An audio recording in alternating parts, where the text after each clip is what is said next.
I'm about to Got go on my Facebook for the first time since December 5th. You're not missing anything. Yeah. Got my air.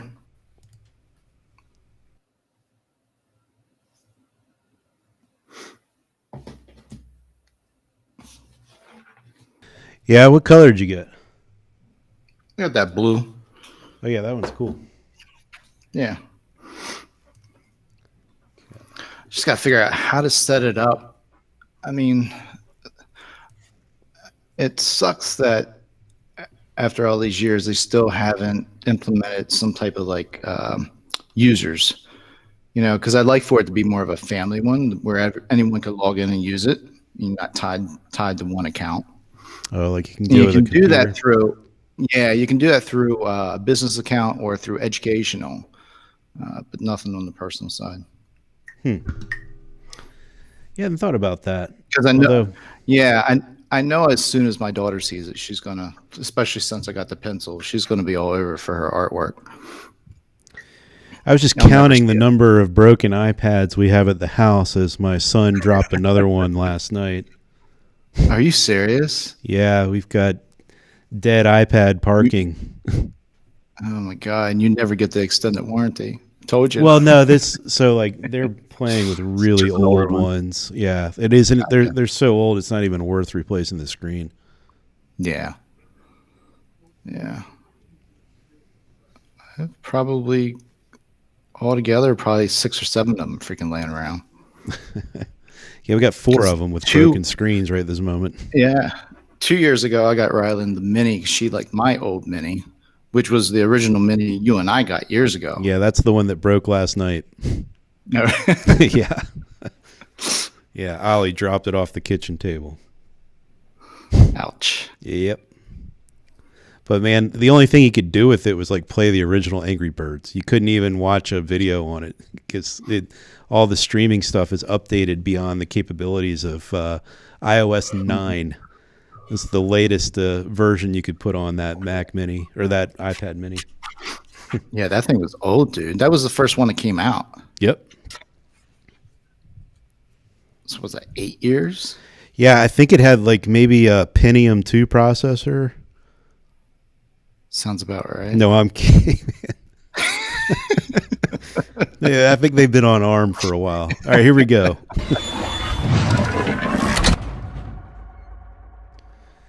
All right. Now we're out there. So, Brian, you were pretty quiet during all that. No iPad droppage experiences, and No, we've had a successful year of keeping our iPads working. It's my children's probably their favorite pastime, so they're guarded, treated with care. That's for sure. well, congratulations. Yeah, That's quite a feat. I would call that a pandemic feat. That's a win there. No broken iPads. We're desperate for some success stories in 2020, right? Unfortunately, we're carrying that into 21, right? Seems like it. Well, hello everybody. First Refresh Friday First in show of the year. 21. That's right. We feel a little relaxed. Jeff and I got to take 2 shows off just because of the way Christmas and New Year's landed. Relax is probably the wrong word, but at least Refresh Friday relaxed. I got a full night of sleep last night with the 1-month-old. Kudos to you, we're- man. Yeah, so I'm feeling I good. guess you got some sleeping patterns figured out, huh? Between you and the wife. Yeah. She watched the baby all night last night. I got to sleep. So, And tonight's What your are you night, doing? right? yeah. Yep. So, Brian, welcome to Refresh Friday. Yeah, Jeff and Alex, thanks so much for inviting me to join your show. I'm a big fan. Glad to hear it. Awesome, thanks. Well, we were very don't you intrigued give by us a the little bit article of- you wrote. Yeah. And if you could tell us a little bit about yourself before we jump into that, that'd be great. Yeah, so I don't feel that like an old man, but I've been in the car business now from almost 25 years. I started right out of college, and I was actually answering 800 telephone calls for Nissan, and back when their headquarters was in Los Angeles. And I would have never have guessed that it'd be an industry that I really kind of fell in love with. It's never really felt like work to me. It's felt more like a hobby. And so I spent about almost 18 years at Nissan, and then I joined Cox Automotive, vAuto, about 6 years ago, and I've been working on our new car business ever since. So I work on the vAuto Conquest side of the business. I'm also responsible for the Cox Auto Incentives business. That, as you guys well know, is the incentive engine for many of the leading digital retailing platforms and listing and desking tools, and we use that information all across the industry. So there's plenty to do, and I think it's going to be interesting to see how 2021 plays out. Now, was Nissan the one who took you to Tennessee? Yeah, I moved here back in 2009. I was smart enough to buy a high-rise condominium in Midtown Atlanta about 2006, 07. So I was fortunate enough to have to sell that in the depths of the financial crisis. But I was lucky that I ended up here in Nashville, because little did I know at that time that Nashville was going to absolutely just explode. And I think about how different this city is from when I moved here. It's changed pretty dramatically. That's one of a handful of cities I would definitely live in. I love Nashville. That's great. I mean, it's been unfortunate. We've had access to this incredible live music scene here, and a lot of Fridays and Saturday nights, 10 minutes from my house, you can go and listen to incredible musicians, but we can't do any of that during the pandemic. So I'm looking forward to getting vaccinated and getting back out on Broadway. Without a mask on, right? Exactly. Yeah. So other than that, we definitely need to get down to Nashville again. And yeah, we should take a trip. Yep. It's been too long. Quite a few years since I've been down there. Plus, you're not that far away from the Dragon, which is the best road in the country. What's that? That's right. Yeah. So the Dragon is it's 9 miles, and I'm going to get this wrong, but I think it's 139 curves. And it's through the mountains. There's no crossroads, so you just go. The speed limit's 30, but hey. I was going to say no speed limit. Yeah, it's pretty fun with a sports car. And it's just nothing but enthusiasts out there. And it's pretty obvious that the engineer who made that thing was a car enthusiast or a motorcyclist, because he definitely made that like a playground. I have not, but I've definitely heard stories about it. I know a couple guys with motorcycles that have done that. I don't have the risk tolerance to go hop on a motorcycle and try to ride the Dragon. Yeah. Me neither. I used to do it in my cars. Back when you had the Porsche? Yeah. Yes. It was hard to beat the Porsche on that road. Yep. So, go ahead, Jeff. I feel like I keep cutting you off. No, you're fine. No worries at all. No, I was just going to ask Brian, now that 2020 is finally behind us, have you guys been able to see any decent takeaways in relation to just the new car business itself? Yeah, I think one of the big takeaways is just that pandemics are actually very good for the auto industry and car dealers. I mean, it's pretty remarkable to say that, but who would have thought? I remember back in March when the world seemed like it was caving in on us and the stock market was tanking, and I think car dealers were very concerned about their livelihoods. And who would have thought? Here we sit 9 months later, and remarkable. I was looking, the average net profit for franchise dealers is up 31% year over year. Granted, sales are down, but grosses are up $300-400 a car on the front end. And then, you look on the expense side of the equation, dealers have been able to trim about $150 off their advertising expense per car. They've been able to turn, a floor plan into a bigger profit source. Dealers are making good money on their floor plan because things are moving quicker. There's less inventory. And then I think lastly, one of the other big benefits is, nobody would have thought this, but as dealers trim back on their personnel, it created a situation where their very best people had to interact more with customers. So their closing ratios went up. And so if you really think about it, I know it's sort of a buzzword that we use probably too often when we talk about efficiency, but that's really what this is all about, right? Is the car business figured out how to become more efficient, sort of by mistake. Nobody would have thought that COVID-19 was going to help us learn how to be more efficient. And then you look on the manufacturing side, and they lost about 2.5, 3 million units of production during the COVID shutdown.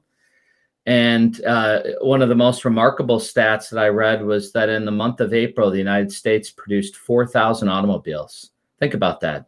I mean, this country usually produces almost 1 million cars a month. In April, we produced 4,000. And so now the industry is, operating with about 1 million less cars on dealer lots. And manufacturers have been able to get away from stair-step programs and unhealthy, tactics that sort of drove irrational behavior and created a really probably toxic retail environment in some instances. And they've been able to pull back on their incentive spending. We've seen incentives are down about 10%. And so I think when you look at, the business through the lens of profitability, which is what we're all concerned about, dealers are up 31%. And I think if we look at the financials of most of the leading car companies, they're making more money too. So it's a pretty just an incredible story. If we look back on 2020, despite all the pain and suffering and all the negative things that we went through, it actually was a blessing in disguise for the U.S. auto industry. Yeah. Think we'll learn from it? Because how dealerships, we get fat and happy real quick. But with that being said, we know how to cut and trim real quick just as well. But I was just watching the news, or when watching news, just TV. I've been seeing a few ads. It seems as if GM, why would they push employee pricing incentive? What a way to start the new year. I don't know if they're just select models that they're doing that on. I should know, probably be more on top of that than I am. But I think that GM, quite frankly, of the domestics has actually been the most restricted in terms of pulling back on their incentives. And what's really interesting, Jeff, is when you look at this market, it's just crazy. But the vehicles with the highest day supply in the industry right now are the cheap, fuel efficient vehicles, small SUVs, compact sedans. These things have a day supply over 85, 90. And then when you look at the models with the tightest day supply is large SUVs over $60,000. I mean, it's crazy. So I don't know if General Motors is applying that to just some of their vehicles that they're kind of backing up on. But it is just a remarkable situation to think that here we sit in the midst of this quote unquote economic crisis, and the hottest vehicles out there are luxury SUVs over 60 grand. Well, we can't keep, we're a Benz dealership, and as soon as we get a G class in stock, either a G550 or even a G63, I mean, we got customers willing to pay $20,000-$30,000 over sticker for one of these vehicles. Crazy. It's crazy. I know. Remember, I wish I sell 2 of those a month. It's a decent month. Seriously. Remember when gas shot up to $5 a gallon? Everyone was selling their trucks and SUVs. Yeah, that was when the smart card came out too.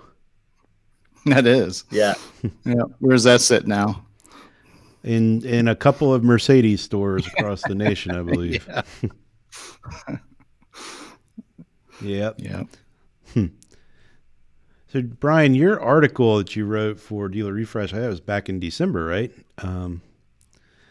Was definitely intriguing. And that's why you're here today, because we liked it. And you want to talk us through a little bit about the article and what inspired it? Yeah, so, as we looked at the marketplace, and I think one of the other consequences of the pandemic was really this seismic change to the way the car business worked from an inventory perspective. And I would argue that we have gone from a push system where OEMs were largely pushing inventory. You know, in the fall of 2019, we had 4.1 million cars on dealer lots. Today, we're sitting about 2.7. So a pretty significant reduction in inventory levels. And so now we've gone from this scenario where factory ups and manufacturers were having to push. And now we've really created a system where it's inventory, as Jeff just mentioned, is being pulled off the shelf. In some instances, people had heard about $20,000 grosses, but I keep hearing about these Tellurides that are getting 5, 6, 7, 8 grand over sticker. And we're hearing these stories that we're just not used to. I mean, when do we think we'd see Kias being sold for 7, 8 grand over sticker? And this is like an everyday occurrence now on this Telluride, which is a great story for the Kia franchise. So, you know, as we think about, you know, the new normal and how dealers are going to be successful, I really do think that it starts with inventory, because today's game is largely about attracting the online shopper. And if I don't have that merchandise that they're looking for, I'm never going to get a phone call. I'm not going to get a text or a chat or an at bat. It really does. The first filter of search begins with inventory. And so as we began to think about, like, well, how do I optimize for this scenario? And I think one of the first points that I raised was smart dealers are making their online inventory look bigger than what it really is by listing those incoming units on their website before they arrive. And it's actually two benefits to this. One benefit is it allows me to cast a wider net to make, you know, maybe increase my inventory count by 20, 30%. But then the other benefit of this is that in the case, and using Telluride as an example, if I can pre-sell some Tellurides before they show up, I can't turn and earn any faster than RDR in the car the day it arrives on my lot. And so now you've got this perfect situation where smart dealers recognize that if I want to get my hands on more G-Class Mercedes or Tellurides or, you know, Silverados, or with the hot product right now, Escalades, etc., it's about turn and earn. That's how manufacturers reward dealers, is based on their sales volume and their ability to turn inventory. And so I think now if we take that and say, well, what else can I do to maximize my turn and earn? I think that really requires dealers to have a much more granular lens at their inventory. And if you think about on the used car side, we could go to any used car dealer in America, and I'm pretty confident that most of them that could tell me their 5 or 10 biggest headaches in their used car department. They know what those cars are. They're managing and massaging those cars on their competitiveness online on a daily basis. But if we ask that same question to a new car franchise with 400 cars on the ground, I don't have a high degree of certainty that they can tell me where their pockets of dead stock are, frozen capital. And if they can't tell me where their dead stock is, then I know that they haven't even begun to think about taking action on that. And so I think that sort of ties back into this turn and earn story, is that dealers really need to recognize that if there are core models that are red hot, Jeff mentioned that G-Wagon on the Mercedes line, if I'm sitting on some bad combinations, that's actually impeding my ability to get more G's. So it's like, as we say at vAuto, you have to make peace with the truth. And the sooner you do that, the better. And I would say that, you know, you have to take action on these problems. And really, the actions is pretty straightforward. We're car guys. We understand what it is. We have to price and we have to promote. And if we're not doing that, we're going to be sitting around for a long time, and we're going to be taking on the punishment from our OEM not shipping us more of the stuff we want to get our hands on. So I think that really sort of captures some of the key themes from that article. And I think all of that's very relevant as we look forward to the year ahead. Well, I know we were having a discussion in the forums, because that was one of the points that we sort of stuck onto. You know, what were some other ways that a dealership can sort of make their new car inventory look larger than, I don't want to say more than what it really is, but I guess you could say that. I know back in the day, one of the big selling points for a lot of different dealership website vendors were virtual inventory. You know, where you almost made it look like you had every make and model and trim level in stock. And then you'd have maybe a small description saying this vehicle, may not actually be in stock. One thing I used to do in the past, we use HomeNet to manage our inventory. And when we would get a particular unit that was pretty much a common unit, I would lock it into inventory and then, add some fine print around it, just to be able to especially coming from a smaller dealership, it just allowed me to quickly build out our new car inventory. And it really does pay off. It makes a big difference. You were saying that try and get your incoming units. And I know there's a few OEMs that work with the dealerships to have some type of program around that. I'm surprised we don't see more OEMs working with their dealerships to be able to do that. Yeah, it's a good point. You know which brands offer that? I don't. I do know this, that in some instances you can pick up on your incoming cars through your DMS system, and vAuto is pulling inventory data out of the DMS.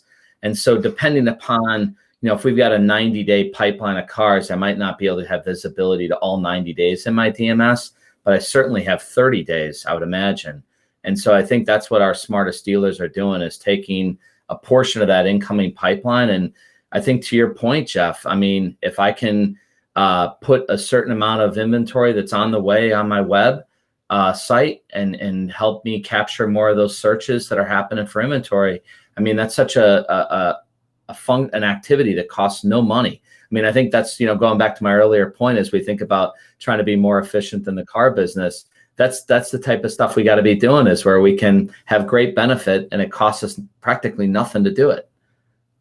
Yeah.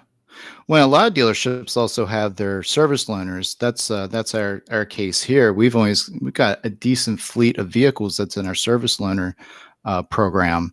And that was one of the projects I took on really after your article, was how can I get those vehicles listed on our website as new vehicles? I know they're sort of used, but most of them haven't actually been registered. And we can apply new car incentives. We typically pull them out of service before they hit 7,000 or 8,000 miles. So being able, again, that's another 20, 30 vehicles that we can throw into our new car inventory. Yeah, that's a great call out, Jeff. And I think that's one of the fastest growing segments in the car business today, is what I would describe as like new. And I have to be honest, I'm a like new customer, where it's like, to your point, and a lot of the luxury makes, Mercedes, BMW, and others do this, Cadillac as well, where you can pick up a car that's got 3,000-4,000 miles on it. The vehicle has already taken some of that initial depreciation, and then lease it with all of the applicable incentives, just like it new. It's sort of like getting to have your cake and eat it too. So you get effectively a brand new car, and probably save $150 a month or more on your payment. And depending on the manufacturer, some of them, I mean, you're selling them as new, but you can even wrap a CPO warranty around them as well, depending upon how you mark that car when it's sold. Yeah, and what's the length of the CPO warranty on a Mercedes right now, Jeff? Is it a lot further than a new one? Well, it's yes and no, but it's unlimited miles for 1 year. Yeah, there's some that'll take that out 7 years. So you get a 3 or 4 year new car manufacturer warranty, and you throw the CPO and add another 3 years on there. It's pretty good. Yeah, I mean, if you're a road warrior, there's no better way to go. You're going to get the new manufacturer warranty, of course. But if you're doing 60, 70,000, I know it's a little extreme, but if you're doing a lot of miles in 2 years, you basically have an unlimited mileage warranty to go along with it. It's a good deal. Yeah, and we've been real successful with those, and even more successful once we've brought those over into our new car inventory. Yeah, and I think one of the points on that, Jeff, is we have to be careful too, to think about the exit strategy on cars, right? So as we think about what stuff we're putting into that loaner fleet, we should be mindful of what our exit strategy is, because we just have a loaner fleet with a bunch of beige Mercedes C-classes, that's going to cause us a lot of problem, whether we sell them as like new or used or CPO or the other. So it's like oftentimes that service loan car program is a relief valve to distressed inventory. But in some cases, we're just punting the problem down the field. So I think that, it's probably makes a lot of sense to be mindful of the fact that we're going to have to come to grips with that beige whatever someday. And so we At don't some want to point. we don't have a situation where we have 13 of those coming back at us all at the same time. Well, that's a good point. No, that's a great point. And some of it, though, is dictated by the manufacturer. You have to keep a certain mix of loaner fleet. So, Yeah, different models. yeah, you got to keep a smart car in the fleet, right, Jeff? We don't have those, thank God. Just, No, but we do. We'll keep convertibles, SUVs, whatever it is. And sometimes it's one of those vehicles that, depending on the price point, does it make more sense to throw it into the loaner service? Because we know in a few months we can write it down and be able to turn it a little bit quicker. Yeah. So I was, you more or less answered my question, but Mercedes gives you the autonomy to figure out which cars out of your inventory you want to slide into service loan car status, right? Yes, sir. Yep. Yeah. It's a huge payoff for us. Hopefully they never get rid of that program. I hope so too. So you were saying that, and I didn't know this, that 4,000 vehicles were built in the United States back in April, which is crazy to think about. How many new vehicles are made a year for the U.S. market? Well, I mean, in 2019, their total sales was 17.1 million, but within that, you had probably 3.5 million units of fleet. So obviously, one of the byproducts of COVID was fleet business has almost all but evaporated. I heard that LA Dodger Stadium was a parking lot for all the LAX rental cars in the first part of COVID, right? They had nowhere else to put all these cars. In fact, I've noticed on Enterprise and some of these big rental car websites, they become digital retail outlets where you can buy these cars right off their website, right? So to answer your question, obviously, when we think about production, we look at it not so much from the U.S., but more from like a NAFTA perspective. And I saw that last year, or I'm sorry, the forecast for this year was about 14.5 million, which was going to be down about 2.5, 3 million from the year before. So pretty significant reduction. And I think that from what I've read, production at most manufacturing plants has resumed to somewhere between 80 and 100% of normal. But, you have these sporadic outbreaks of COVID. In fact, there was a case down in Mexico not long ago where there was a big, huge outbreak and they had to shut the plant down. And so we probably have, I don't know, maybe another 6 months of uncertainty where these things can happen. But it is pretty remarkable, in the early part of COVID, there were a lot of stories coming out of Detroit about a Ford plant that had to shut down temporarily because of COVID outbreaks. And this sort of seemed like a thing that was happening. But it feels as though the car companies, from a manufacturing standpoint, have really done a good job of getting that under control, because I'm not really seeing many of those stories come up anymore. Yeah, I believe Benz was actually one of the first manufacturers to get their assembly lines back up and running in, I think it was their Tennessee or Georgia plant. Okay. Yeah. I think it's where the GLCs are typically put together. So with that in the reduction, how long do you see it being before things get back to normal? The inventory levels at the dealership, that is. Well, I think Jeff raised the point earlier, like, will we learn from these lessons, right? So, on the dealer side of things, Jeff was kind of commenting that dealers have oftentimes short memories. And I think the million-dollar question is just to what extent are the OEMs going to learn from this lesson?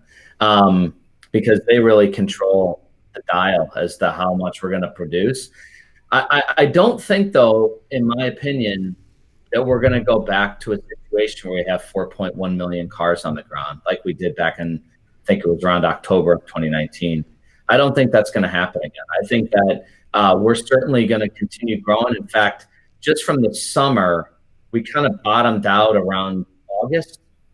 We were down to about 2.4 million cars on the ground, which is the lowest that it's been in like 10 years. And since then, we've peeled back up about almost 400,000 cars. So in the last, call it 5 or 6 months, there's been kind of a steady improvement to inventory, but I don't see us going back to this 4 million units. I just don't think that that's going to happen because of the lessons learned. I think car companies prefer not having to do all these crazy incentives and stair steps and all this other stuff. I think they're more profitable saying, hey, let's just try to focus on building as many trucks and SUVs as we can, because that's where 77% of the market is this year in the car business. Which, think about it, the margins are much, much greater selling, Silverados and Tahoes than selling Chevy Sparks. And so I think the car companies are going to likely be really thoughtful about making sure that they're not flooding dealerships with too much inventory. That's my belief of how this is going to unfold. But it's going to be a couple years before we really see how it all shakes out. As with how everything's going down, of course, within the industry, we've seen a huge push for digital retailing on the dealer side. I also finally, the OEMs are pushing it. Yeah, of course. But I also wonder if it will maybe push consumers to be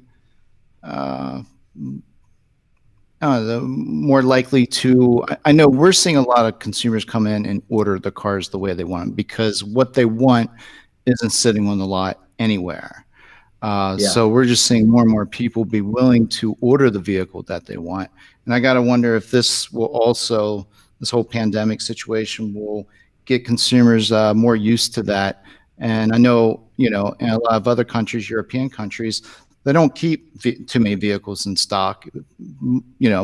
Most of your vehicles sold are made to order. I wonder if that will help push that here in the States.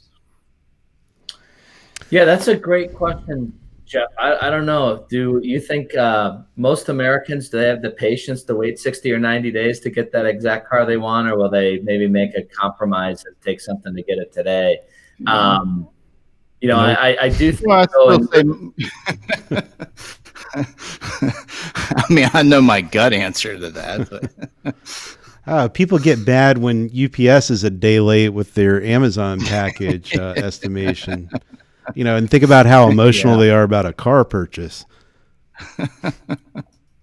Yeah, so I don't think we're going to be migrating to a European build-to-order system anytime soon around here. But I think, especially in your situation in a Mercedes store where customers are spending a lot of money, they probably want to get exactly what they want. So I can see that happening, but I don't know how prevalent that's going to be at our local Hyundai store. Yeah. Just wonder if, maybe it helps push the needle just a little bit. And I always wonder why maybe a manufacturer wouldn't throw an incentive out there on order units. Maybe additional X amount off if you order the unit and you're willing to wait. Is there? Have you ever seen a manufacturer offer that? Well, so the manufacturer wants to build 50 black cars with all the same model and everything on the same day. Does a single customized order throw a wrench in the machine? No, not really. I mean, the car company's number one motivation is to create open spaces on the dealership lot to ship more cars. The car company is making money as they're wholesaling cars. So I don't see any real financial reason why they would decide to put an incentive on something that hasn't even been built. They're much more apt to put incentives on cars that are 300 days supply or been sitting there for 300 days because they want to move it off the lot to create shelf space, right? But I do wonder,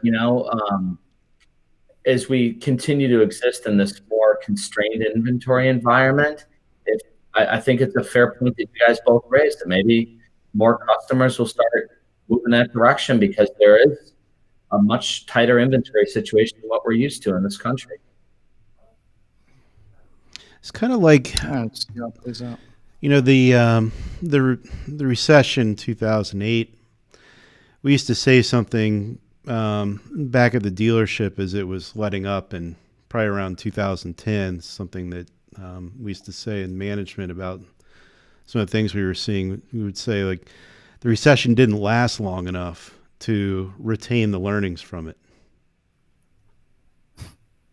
And great that we got out of the recession and everything, but a lot of the business practices that we did in late 2008 through 2009, by the time things were getting back to normal in 2010, it was like, all right, it's back to normal, business as usual. And all those learnings were out the door again.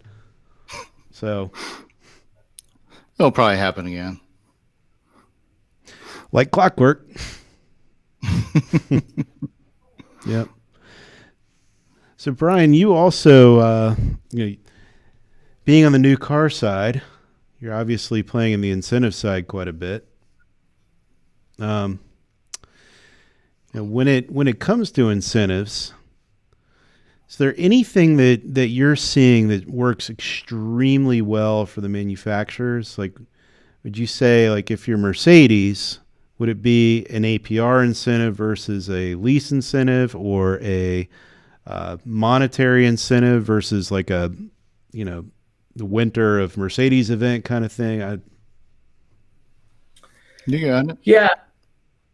I think that, that and the fact that you still have several OEMs, especially in the higher end, that you're not allowed to advertise any type of sale pricing. Everything is MSRP. Right.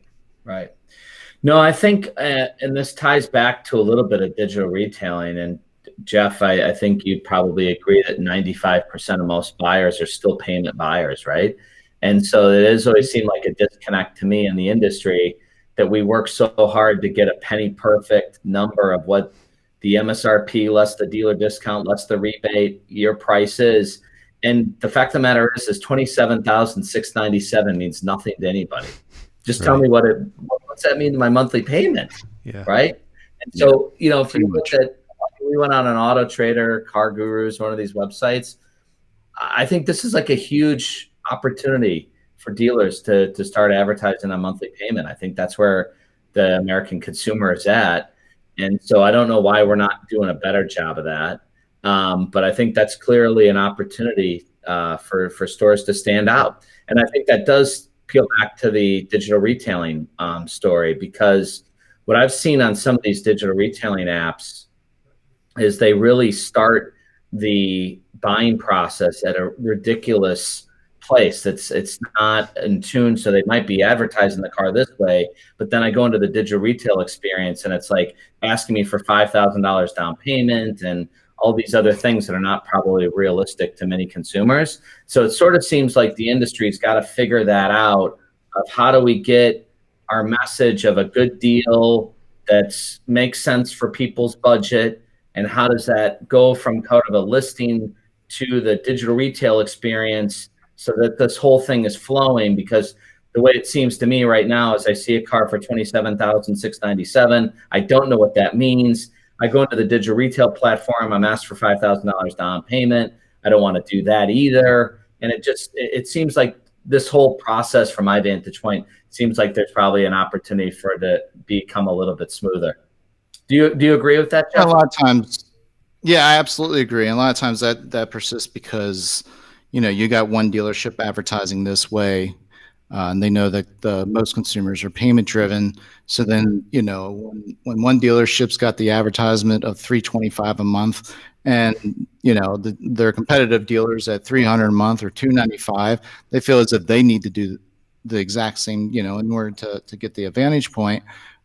But in order to get to that, especially on particular cars, not enough discount. So it's just more money that the consumer has to put down that's put into the fine print.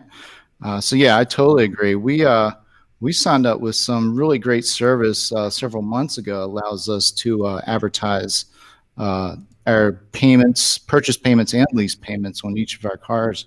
It's definitely had a nice effect for us. Yeah, I think that's great. No idea what that is. No idea at all. Yeah.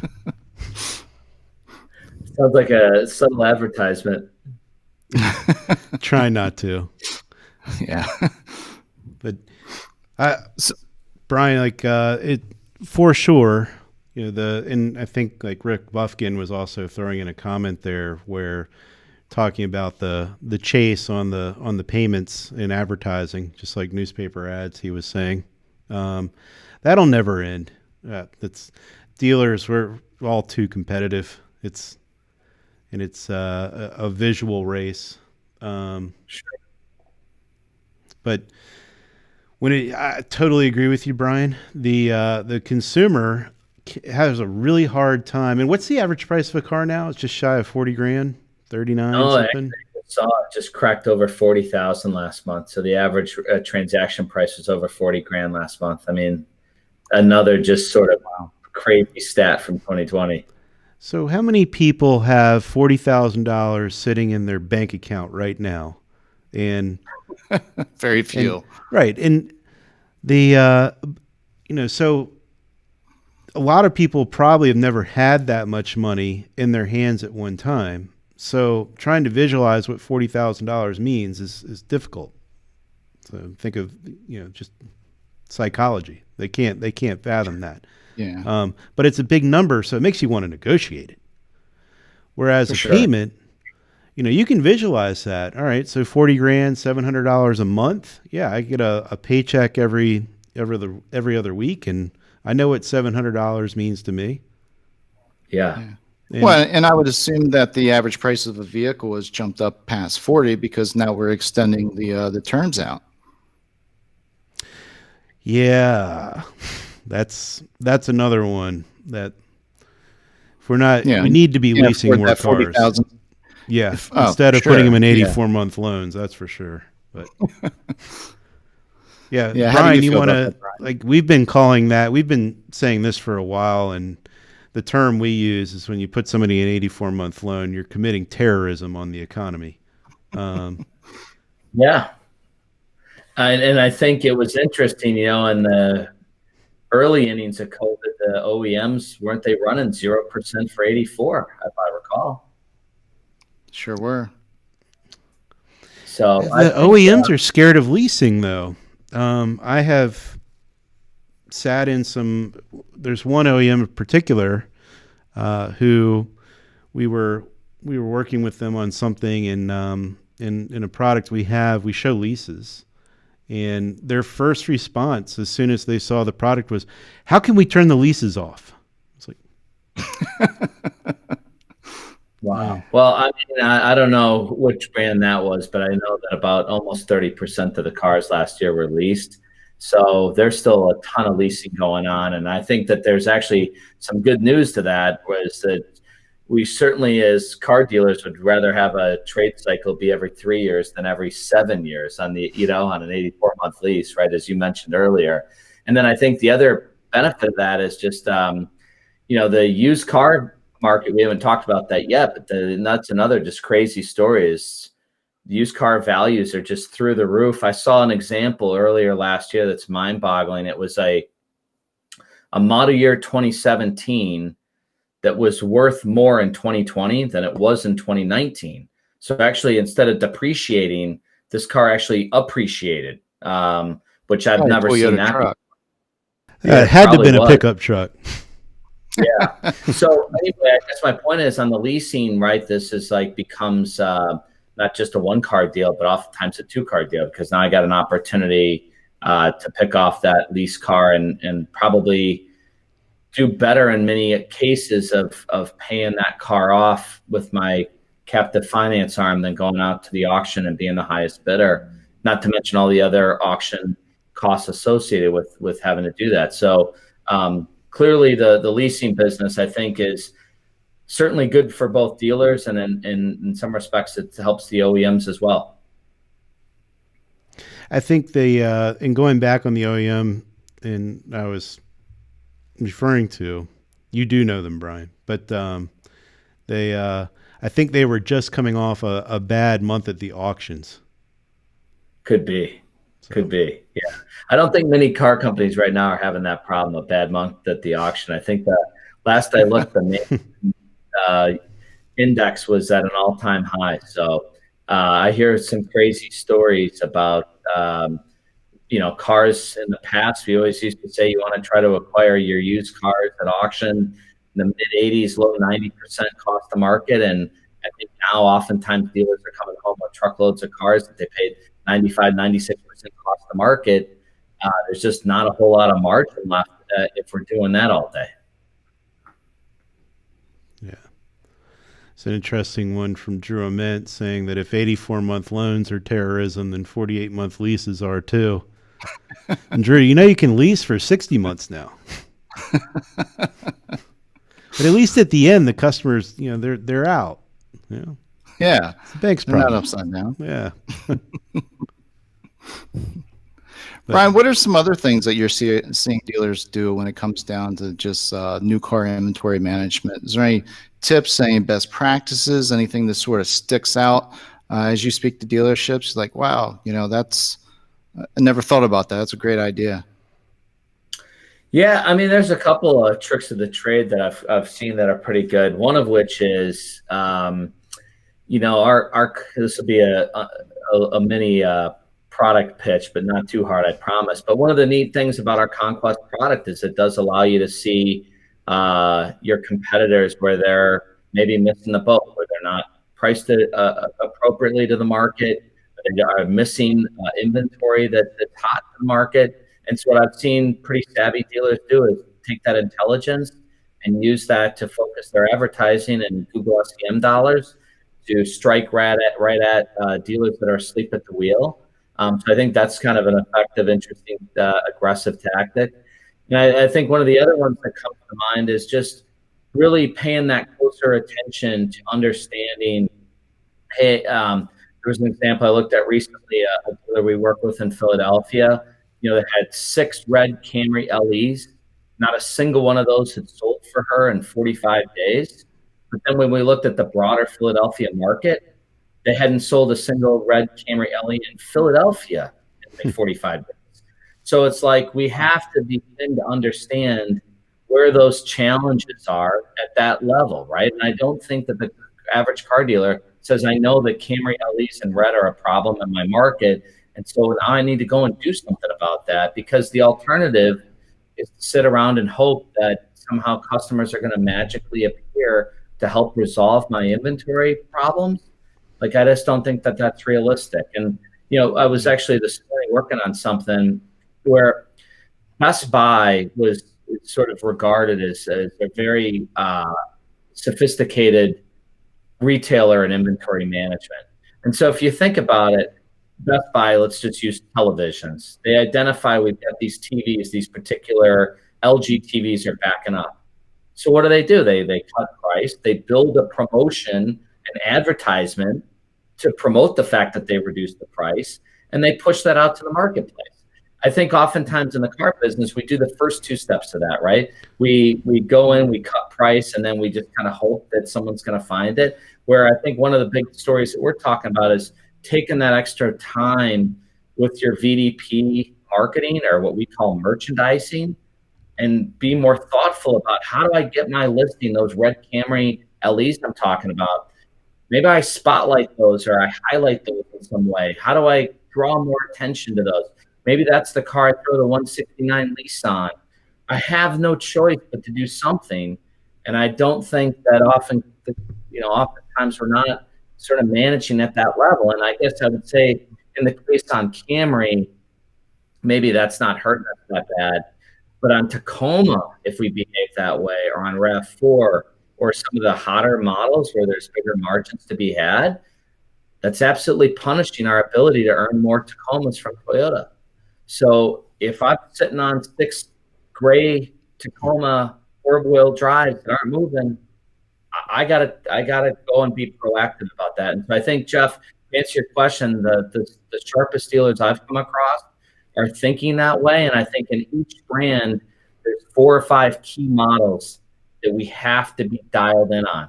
It's like, hey, it's okay on these niche cars. If I miss something there, that's not going to hurt me, because J.D. Power did a study last year. Interesting. They said 12% of the combinations generate 75% of the retail sales.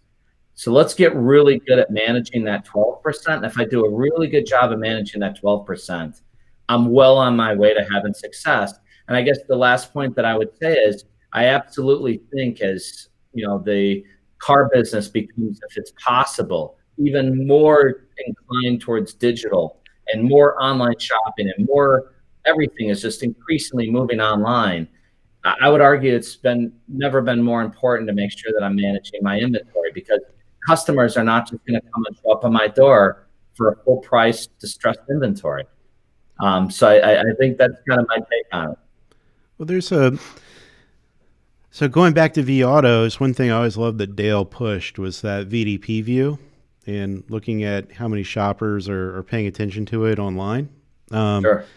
There's other components too, and it'd be like your model-specific landing pages if you have those on your website, and other ways to tie these things together. And I'm losing my train of thought on this. There were a couple others I had in my head, and they just skipped on me. But if you're thinking about it, it takes a little while to build a pipeline, and usually dealers see that customer within a week of when they're actually getting ready to buy the car, either in a lead or over the phone. But the clicks that are coming to the dealer's website or playing in the digital retailing solution or touching some of the searches that might bring them to the website or Facebook or whatever it is, those are indicators of traffic that's coming in the next 60 days. So also something to be mindful of. So maybe there's, those red Camrys. Somebody might be looking for, or there might be a couple of red Camry searchers who are out there and they're just around the corner, and just be mindful of. Yeah, Alex, I think you make a great point there. Oftentimes we kind of look at things, certainly at vAuto, through the lens of market day supply. But you're right, you have to also take into consideration that's more than just that. But am I generating showroom traffic in my online showroom? I think that's probably equally important, because if we see particular model lines where I'm just getting no online showroom traffic, does my day supply really even matter? Like, clearly I have a demand problem that needs to be addressed. Yeah, it got me thinking now, like if there was a way, and a group could do this, where, a lot of the shoppers aren't, back when I was selling cars, it was like, okay, so if somebody's looking at a Camry, they're only going to shop me against the next Toyota dealer down the road. And that doesn't seem to be the case as much anymore. They're up against the Sonata now. They're up against the Accord. And it's more cross-shopping across brands. So if I was a group and was able to see, hey, how many sedan buyers do we have playing around across all of our sites and all of our stores right now? And maybe be able to funnel that into something. I don't know. I'm thinking out loud here, but you put my brain down this path, Brian. I try my best. I mean, I think one of the other easy things that dealers can do is certainly through their CRM system, right? So we have a certain amount of customers that come in every month, whether they come in physically or not, but there's a certain bucket of customers that are being captured in our CRM system, and a certain percentage of those people are not buying. Why wouldn't we take that inventory intelligence that we have, and there's another low-cost way of going out trying to promote distressed inventory to an audience that's already had some interaction with our dealership? I mean, that seems like another simple idea for how we could begin to, I think it's sort of like they say, success isn't just doing one thing. Success is the compounding benefit of doing multiple things correctly at the same time or simultaneously. And so I think that we have to think about, how do we layer on all these different activities at once so we do our best job of getting back to what I was saying before about making sure that of that 12% of the models that generate the bulk of my sales, the bulk of my revenue and my gross profits, that I'm really buttoned up on those. And that's not to say that you shouldn't be watching your whole inventory. I'm saying tomorrow morning, let's make sure we're dialed in on the top 5 models in each of our franchises.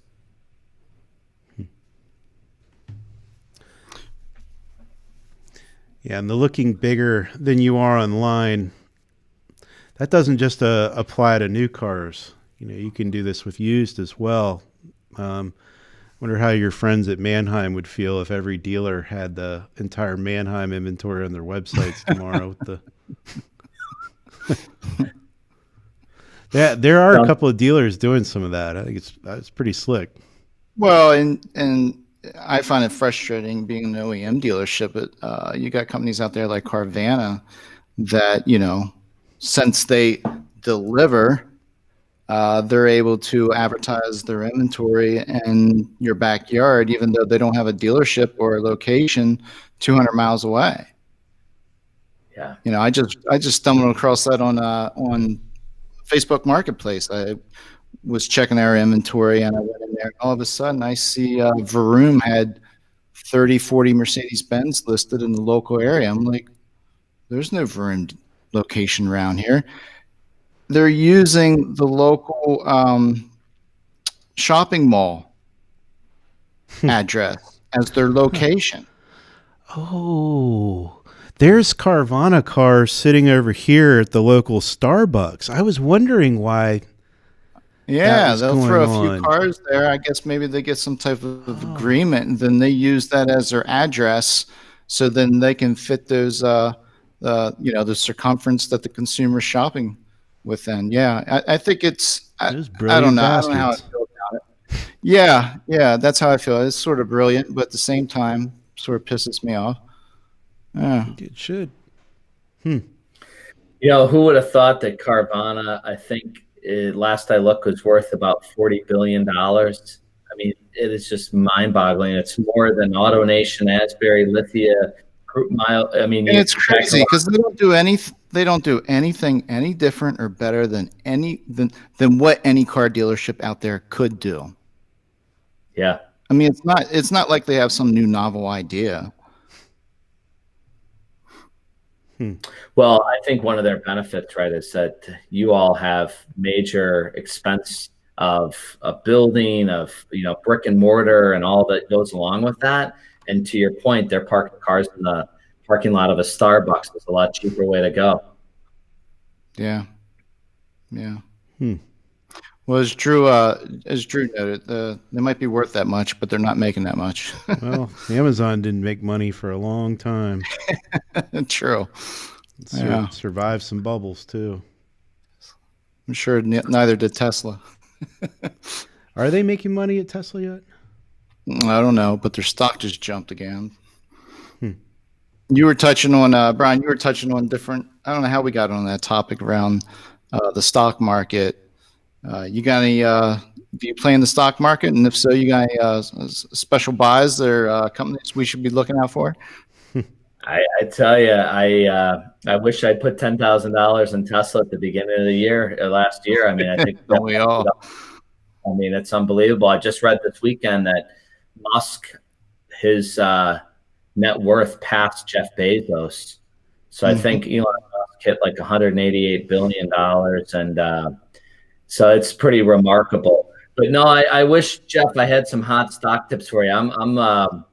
I'm sort of torn. I'm not sure. Like, I mean, you look at the stock markets over 31,000, the Dow Jones, and you ask yourself, I mean, this seems it's an all-time high. And then you layer in the fact that most economists think that GDP growth is going to be really strong this year.